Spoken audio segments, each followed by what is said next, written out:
Bonjour à tous. Je souhaiterais tout d'abord remercier Semrush de m'avoir invité. Je suis très heureuse de pouvoir revenir sur cette thématique que j'ai présentée à la conférence EOCamp de Lyon en avril. Euh, Petite introduction avant de commencer. Olivier vous en a déjà parlé. J'ai commencé ma carrière comme référenceur à Lyon en 2011. Depuis 2012, je travaille en Italie, à Turin. D'abord, je travaille pour des agences web. Depuis 2016, je suis chez Accenture Interactive dans une équipe SEO internationale passionnée et en pleine croissance. Grâce à l'expertise et aux dimensions d'Accenture, on offre des services SEO end-to-end pour des clients leaders dans de nombreux secteurs d'activité, avec une couverture globale, donc en focus sur le SEO multilingue et les stratégies SEO internationales. Actuellement, je me focalise sur l'optimisation dans le secteur automobile. Donc, vous verrez dans la présentation une application à ce secteur d'activité. Dans cette présentation, nous allons explorer ensemble les éléments d'une stratégie de contenu SEO efficace aujourd'hui. Content is king, cette affirmation est toujours plus actuelle en relation avec le référencement, mais quelles sont les caractéristiques de contenu qui plaisent de moteur de recherche? Le contenu idéal pour le SEO doit satisfaire des critères qui sont regroupés principalement en trois catégories: cible, structure et autorité. Le contenu doit donc répondre aux questions et aux attentes d'un utilisateur cible. Il doit être facilement accessible et pouvoir être interprété par les moteurs et les utilisateurs grâce à sa structure. Et enfin, il doit provenir d'une source, en site faisant autorité et garantir un bon niveau de qualité. Ces mêmes critères ont un impact sur l'expérience utilisateur. Le contenu idéal satisfait les trois critères. Dès qu'un élément n'est pas optimisé, cela aura des répercussions sur l'UX. Donc, par exemple, si un contenu n'est pas ciblé, l'utilisateur ne va pas du tout trouver les infos qu'il cherche, c'est pas pour lui.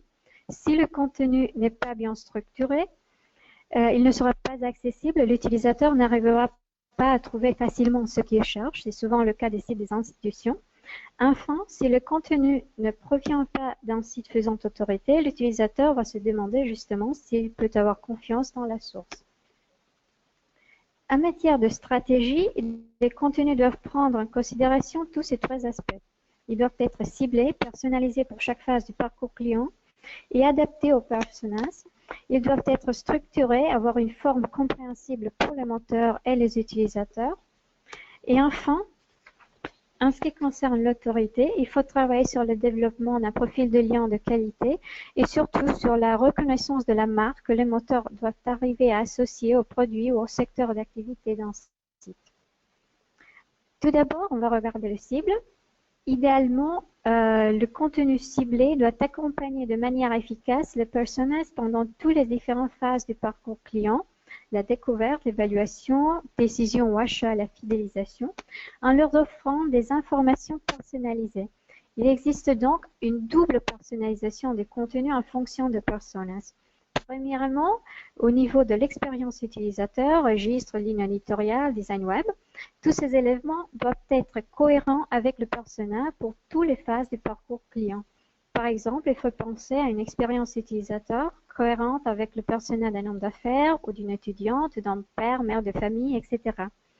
Et deuxièmement, au niveau de typologie de contenu, vidéo, images, articles, au niveau des médias, SEO, display, réseaux sociaux, et au niveau des typologies d'informations recherchées en ligne, la personnalisation doit se faire en fonction du persona et aussi des phases du parcours client.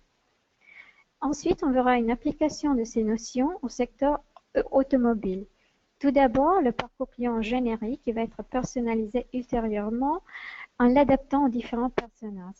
Pour chaque phase, il faut penser aux éléments que vous voyez en bas à droite, donc les médias les plus utilisés, Pub Offline, Display, SEO, SEA, les intentions de recherche et les mots-clés associés à ces intentions et en conséquence les contenus qu'il faut créer pour répondre à ces intentions de recherche.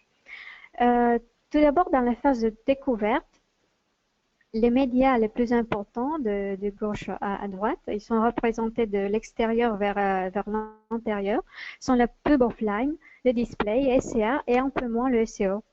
Les intentions de recherche concernent principalement les catégories de produits, donc pour le secteur automobile, les voitures neuves, voitures d'occasion, voitures électriques, voitures pour la famille, etc. Les nouveautés et les marques de voitures. Pour chaque intention de recherche, vous voyez à côté les mots-clés associés. Les contenus à produire seront donc des articles génériques, des pages de catégories pour ces voitures, des avis, des actualités, facts, etc. Dans la phase d'évaluation, les médias SEO et SEA deviennent plus importants, les intentions de recherche sont plus ciblées, nom de modèle, prix, configurateur, essai et avis. Les contenus doivent se concentrer sur les pages de modèle avec tous les détails, les offres, les prix, des outils comme des configurateurs et on peut proposer des formulaires, des demandes d'essai et devis en ligne. Dans la phase de décision, SEO-SM restent les médias les plus importants. Il s'ajoute le direct email marketing, le retargeting. Les intentions de recherche sont plus orientées vers l'achat. Donc, excuse-moi. Une recherche de concessionnaires, d'offres, de versions spécifiques d'un modèle, etc. Les contenus devront répondre concrètement à ces intentions avec des informations détaillées sur les concessionnaires, les offres disponibles et des formulaires pour demander un essai ou un devis. Enfin, on passe à la phase de fidélisation. Les médias sont toujours le SEO et le SEA, mais aussi les applis que certaines marques de voitures offrent. Comme intention de recherche, il y a d'un côté toute la partie concernant les accessoires, les pièces, l'après-vente, et d'un autre côté tous les utilisateurs qui ont l'intention d'acheter une nouvelle voiture de la même marque et qui devront donc trouver du contenu qui confirme leur intention. À cette adaptation générique aux phases du parcours client s'ajoute le niveau de personnalisation en fonction des personnages. Pour rendre ces informations encore plus ciblées. Donc, vous voyez à droite les exemples de personnages et les éléments à personnaliser. Prenons l'exemple du personnage d'une famille nombreuse. Il y aura une personnalisation au niveau d'expérience utilisateur avec un registre mot, design, commande pendant tout le parcours. Et puis, il y aura l'adaptation des médias, des contenus et des informations pour chaque phase de ce parcours. Dans la phase de découverte, il y aura l'offline, le display comme les médias privilégiés, les vidéos, les articles courts comme contenu, les informations sur les voitures familiales, les avis et les prix. Dans la phase d'évaluation, SEO-SEA devient plus important, mais aussi les forums et les réseaux sociaux. Les contenus doivent se focaliser sur les outils et les formulaires, les informations sur les dimensions, la consommation et les sécurités. Dans la phase de décision, les médias restent SEO-SEA, thème, retargeting.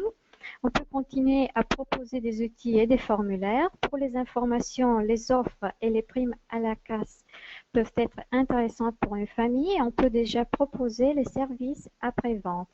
Enfin, dans la phase de fidélisation, l'appli mobile SEO-SEA sont les médias privilégiés. Les contenus portent sur les accessoires spécifiques aux voitures familiales, les services après-vente et des conseils d'entretien. Il faut ajouter qu'en réalité, les phases du parcours client représentent plutôt un continuum avec certaines intentions de recherche et contenus qui sont repris pendant plusieurs phases. Par exemple, un personnage peut rechercher des avis sur une voiture dans la phase de découverte avant même de choisir la marque et approfondir par la suite sa recherche dans la phase d'évaluation. Une autre considération importante, l'ère mobile a introduit des changements dans le comportement de navigation et dans le processus de décision, et pas seulement pour le secteur auto. Le processus de conversion est influencé notamment par trois facteurs. La communication offline, surtout pour l'achat d'une voiture, la perception offline de la marque et les conseils d'influenceurs peuvent avoir un impact très important. Également, elle est influencée par ce que Google appelle les micro-moments de navigation. et qui correspondent à des intentions de recherche. Quelle voiture choisir? Est-ce que je peux me la permettre? Est-ce que je peux bénéficier d'une offre, etc. Qui remplace un peu le parcours plus linéaire qui existait avant. Et il faut donc penser à des contenus dans cette perspective et offrir des réponses efficaces aux questions des internautes. Enfin, les recherches pré-achat sont également très importantes. Ils sont appelés par Google le Zero Moment of Truth, c'est-à-dire les internautes vont effectuer des recherches avant l'achat ou avant même de visiter un concessionnaire ou un magasin. Pour la structure, le deuxième élément de cette stratégie, on va explorer les différentes typologies de résultats affichés par Google et les optimisations nécessaires pour les obtenir. On va regarder tout d'abord un schéma avec les typologies de résultats de Google. Il y a principalement trois typologies, le Rich Snippet, le Car Knowledge Graph et les Feature Snippets. Bon, les Rich Snippets peuvent être structuraux, comme par exemple les sidelinks et les breadcrumbs, classiques, par exemple les étoiles dans les avis. Ils peuvent apparaître dans les recherches verticales, des actus en MP, vidéo ou résultats locaux. Ils peuvent être intégrés dans les cartes de certaines typologies de Knowledge Graph ou être affichés sur mobile, comme par exemple les boutons installés pour les applis. Pour les cartes et les knowledge graph, les optimisations de la structure doivent être accompagnées d'un développement de l'autorité de la marque ou du site. Et pour certaines typologies, Google a des sources partenaires, par exemple pour la météo, la nutrition, donc impossible d'y apparaître. Enfin, les feature snippets sont les plus récents et assez accessibles même au site le plus petit. Voyons en détail de quoi il s'agit. Les rich snippets sont des extraits enrichis d'une page dans le résultat. Les feature snippets sont une réponse directe à une requête extraite d'une page. Et le knowledge graph se présente comme des cartes, des fiches compilées par Google avec des informations du web, mais seulement pour certaines entités représentatives. Le format. Pour le rich snippet, on a des contenus supplémentaires affichés en dessous ou à côté du résultat classique, prix, avis, images, etc. Les feature snippets sont des paragraphes, des listes ou des tableaux avec ou sans images et un lien vers le site. Pour le knowledge graph, c'est des cartes riches en informations, carousel, insert box, à ne pas confondre avec les feature snippets. Et il contient des liens vers des recherches associées de Google, rarement vers d'autres sites. Les optimisations nécessaires, mais attention, ces optimisations ne garantissent pas la présence dans ces typologies de résultats. C'est un frein Google qui choisit. Pour les rich snippets, c'est l'implémentation de données structurées spécifiques pour les éléments à afficher dans le snippet. Pour les feature snippets, les données structurées ne sont pas nécessaires. Il suffit d'avoir un contenu structuré comme une réponse directe à une requête. Liste, instruction, définition. Et pour le knowledge graph, l'off-site et l'offline est très important. Les profils sociaux, la page Wikipédia et les données structurées peuvent aussi aider. Enfin, les résultats et les bénéfices. Les rich snippets font augmenter le taux de clic et apportent aussi des visiteurs plus ciblés et informés sur le contenu. Les feature snippets font booster vraiment la visibilité parce qu'ils s'affichent en position 0 avant tout autre résultat naturel. Et en plus, il y aura aussi le lien classique vers le site dans la même page de résultats.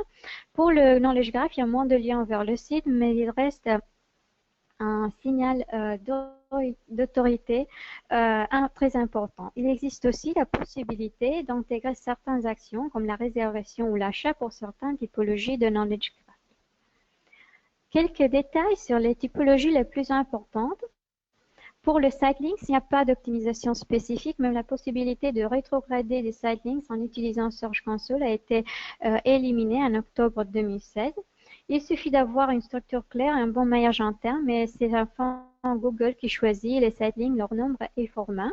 Pour les breadcrumbs, il est conseillé qu'ils soient visibles dans la page et d'implémenter également des données structurées spécifiques. Enfin, pour les sitelinks Searchbox, ce que vous voyez à gauche, il faut implémenter un moteur de recherche interne, les données structurées spécifiques et une URL canonique pour la page d'accueil. On passe aux Rich Snippets classiques. Ils sont adaptés surtout aux sites avec des pages produits, sites de recettes, d'avis ou d'événements. Les optimisations nécessaires sont l'implémentation des données structurées spécifiques pour chaque catégorie, avis, prix, images, etc. Les rich snippets pour les voitures, je fais également un focus sur le secteur automobile, sont plus spécifiques que les rich snippets pour les produits. Ils sont actuellement visibles seulement sur google.com. Il existe des données structurées pour la typologie cars du schema.org. Le résultat va montrer des informations supplémentaires similaires aux produits, comme par exemple les prix, la vie, l'image de la voiture, et aussi des infos spécifiques pour les voitures, comme la dimension, des infos sur le moteur, la consommation, etc. Les AMP sont des résultats présents seulement sur mobile pour les actualités et les sites avec un contenu éditorial, mais ils seront disponibles même pour d'autres catégories de sites dans le futur. Les optimisations nécessaires, inscription à Google Actualités, seulement pour les sites d'actu, bien sûr, création d'une version AMP pour chaque page avec une URL du même domaine dans ce sous-domaine ou répertoire, le fait d'établir une correspondance entre les deux avec la canonical URL AMP HTML, la validation, le suivi des erreurs AMP dans le Search Console et implémentation des données structurées pour les articles, recettes, etc. Il existe également des rich snippets pour des pages actualités non AMP. Dans ce cas, les optimisations nécessaires sont toujours l'inscription à Google Actualités, les données structurées, une sitemap pour Google Actualités et des mises à jour fréquentes. Petite remarque, le markup pour les video objects ne peut pas être utilisé pour les pages AMP. Les rich snippets pour les vidéos sont affichés le plus souvent pour les vidéos YouTube et dans ce cas, c'est l'optimisation de la chaîne YouTube qui est importante. Les rich snippets vidéo peuvent apparaître aussi pour des actus ou pour d'autres sites AMP. Par exemple, vous le voyez en bas pour un site de recettes. Dans ce cas, il faut implémenter des données structurées pour les vidéos comme le thumbnail, la durée du vidéo, le titre, date de publication, etc. Les résultats locaux présents pour les restaurants, les magasins et autres établissements locaux ont des liens vers le site de l'établissement, vers des sites de réservation, des sites d'avis et un bouton d'appel et itinéraire qui sont très utiles sur le mobile. Les optimisations nécessaires, le fait de créer et gérer une page Google My Business parce qu'elle est essentielle. La plupart des infos sont extraites de cette page. Les données structurées sont nécessaires pour les actions reserve ou order, mais aussi une demande d'adhésion pour pouvoir afficher le bouton pour faire des réservations. Il faut être aussi inscrit à Search Console et avoir des partenariats avec des sites locaux, très important pour l'autorité du site. On voit ici un exemple pour un restaurant avec la possibilité de réserver une table sur lafourchette.com, les avis et toutes les autres infos et les photos du restaurant. On passe au rich snippet intégré dans le Knowledge Graph. Pour les personnes et les organisations, Google affiche des liens aux sites officiels et aux profils sociaux. Actuellement, c'est disponible seulement sur google.com. Il affiche également des contacts comme le numéro de téléphone. Les profils sociaux et le numéro de téléphone peuvent être communiqués à Google avec des données structurées ou bien c'est Google qui peut afficher des contacts trouvés sur d'autres sites. Il y a également le logo extrait de Google Plus ou de bien d'autres sites. Et depuis février 2017, c'est une nouveauté, les organisations et les personnes peuvent enfin éditer leur Knowledge Graph, même s'il faut démontrer d'être le propriétaire du site et attendre une révision de Google pour les modifications suggérées. Pour les livres et les films, les sites d'avis les plus importants peuvent apparaître avec un lien dans le Knowledge Graph. Pour les livres et les films, sur google.com, il existe également la possibilité de figurer parmi les boutons qui présentent des options d'achat, Read ou Watch Action. Et pour la musique, il y a des liens vers des sites pour écouter en ligne la chanson. Pour figurer parmi ces options d'achat ou d'écoute, il est nécessaire d'avoir un site reconnu par Google, donc une demande d'adhésion et des données structurées implémentées. Quand même, pour le moment, on ne voit que de grosses marques parmi ces boutons. Donc, par exemple, pour les livres, vous voyez le lien pour l'acheter, l'e-book sur eBooks et sur Kobo. Pour la musique, vous voyez un lien à Spotify. Et pour le film, vous voyez un lien à YouTube ou Google Play. Pour les voitures, les sites d'avis du secteur auto peuvent apparaître avec un lien dans le Knowledge Graph à côté de la recension de la note qu'ils ont accordée à la voiture. Les images sont extraites du site officiel du brand ou d'autres sites et pointent à une recherche d'images Google. Pour les versions que vous voyez en vert, il y a seulement des liens vers de recherche Google associés. Et les optimisations nécessaires sont donc les données structurées pour les avis et pour les voitures et un bon positionnement pour les images qui peuvent apparaître dans ce Knowledge Graph. Une petite note, le Knowledge Graph pour le modèle de voiture n'est pas encore disponible dans tous les pays. Par exemple, en Italie, il n'existe pas. Et il n'est pas non plus disponible pour tous les modèles. Par exemple, les marques moins importantes ou moins connues, ici on voit à droite l'exemple de Dacia Logan, ou encore les voitures d'époque, la Renault 16, n'ont pas de Knowledge Graph. Par contre, à gauche, vous voyez le Knowledge Graph pour Alfa Romeo Giulia. Enfin, quelques exemples de Knowledge Graph pour lesquels il n'y a pas de possibilité d'optimiser car Google a déjà des partenaires. Les informations nutritionnelles, la source c'est le département d'agriculture des États-Unis. Les sports, ici il n'y a pas de lien vers des sites externes, seulement de recherches associées et Wikipédia. La météo, qui utilise comme source weather.com et Google Finance, qui a plusieurs sources parmi les plus importantes, Yahoo Finance, Reuters, MS Money, etc. Par contre, les feature snippets représentent une opportunité même pour les sites moins importants.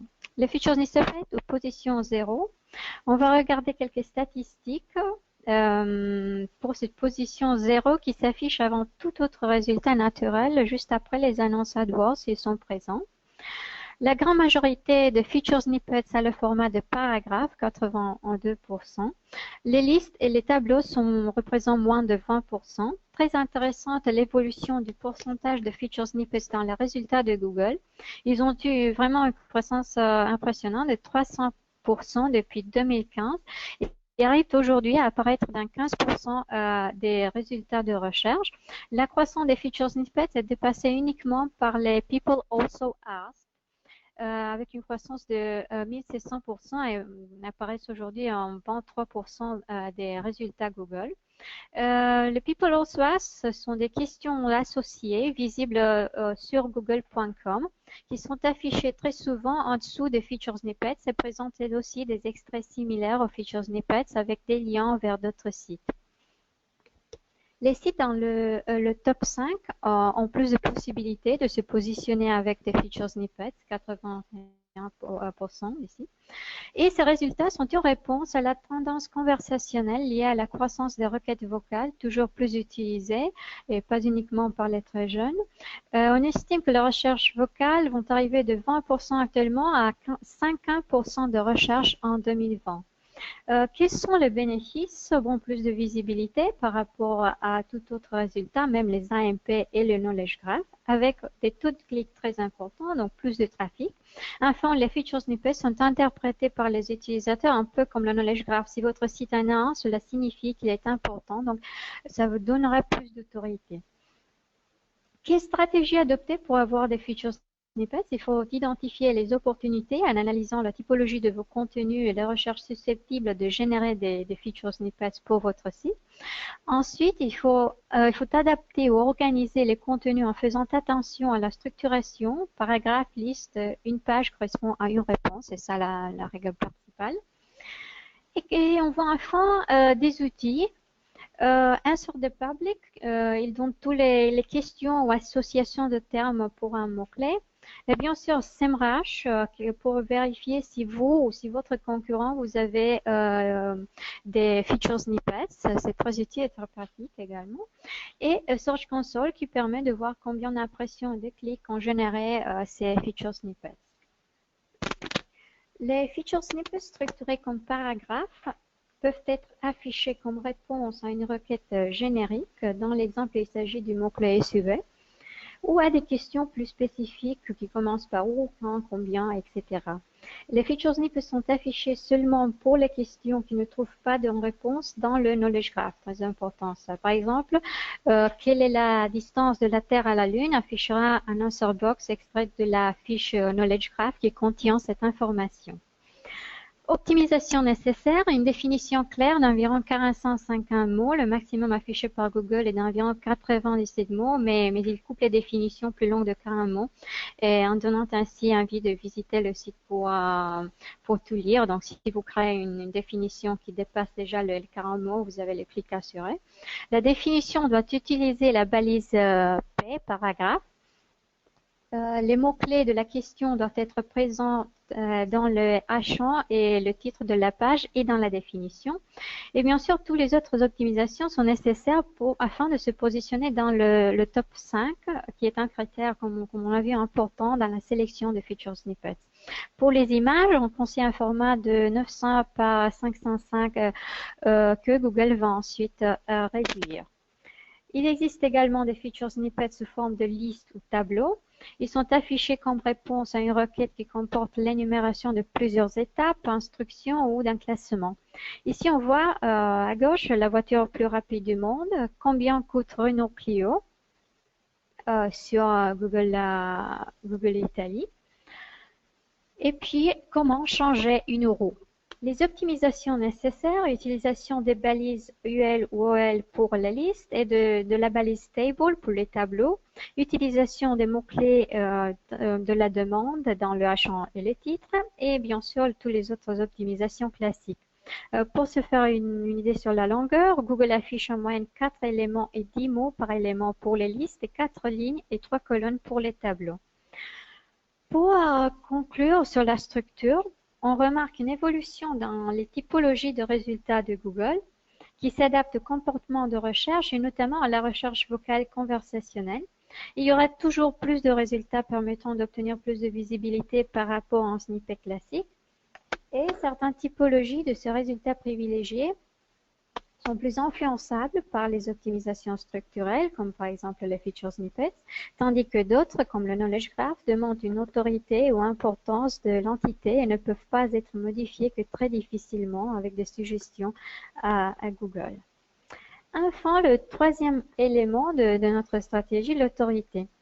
Cet aspect est influencé par plusieurs facteurs situés à différents niveaux d'analyse. Le contenu des pages web, le site, les aspects off-site et même l'offline. Le succès et la typologie de résultats qu'on peut obtenir sur Google dépendent d'un équilibre stratégique entre ces niveaux d'analyse et les différents facteurs spécifiques à chaque niveau. Et cet équilibre, bien sûr, doit être adapté à la typologie de votre site ou de votre business. Par exemple, pour un établissement local, l'offline sera un aspect très important. Pour un site hyper spécialisé, les contenus même des pages seront l'ingrédient le plus important de votre succès. Au niveau des contenus, les facteurs, les signaux concernent principalement l'utilité et la qualité de ce contenu, l'accessibilité, la nouveauté et l'expertise. Au niveau du site web, c'est le maillage interne, l'organisation et la richesse du contenu. Pour l'off-site, c'est le profil de liens de qualité, la viralité de certains contenus qui attirent des liens naturels, les signaux sociaux et le PR en ligne. Et pour l'offline, les produits mêmes qui influencent les réputations avec des conséquences sur l'off-site, la gestion de l'image de la marque, le PR et la pub offline. En termes de typologie de site, de gauche à droite, les sites les plus petits et spécialisés se concentreront donc, comme on avait dit, sur le contenu. Les sites de niche et de secteur doivent appliquer des stratégies de site et off-site, tandis que les sites locaux et les grandes marques se concentreront également sur l'offline.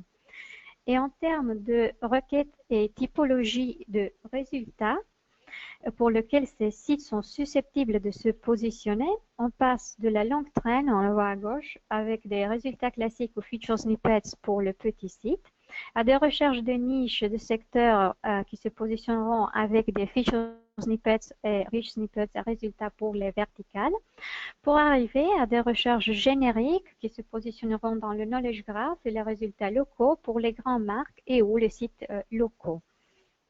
Donc, pour conclure, les éléments essentiels du contenu qui est roi aujourd'hui sont avant tout l'utilité et la pertinence pour le cible, le persona et son parcours, la facilité et rapidité d'accès aux informations et l'optimisation pour les résultats privilégiés de Google afin de garantir un niveau de visibilité optimal.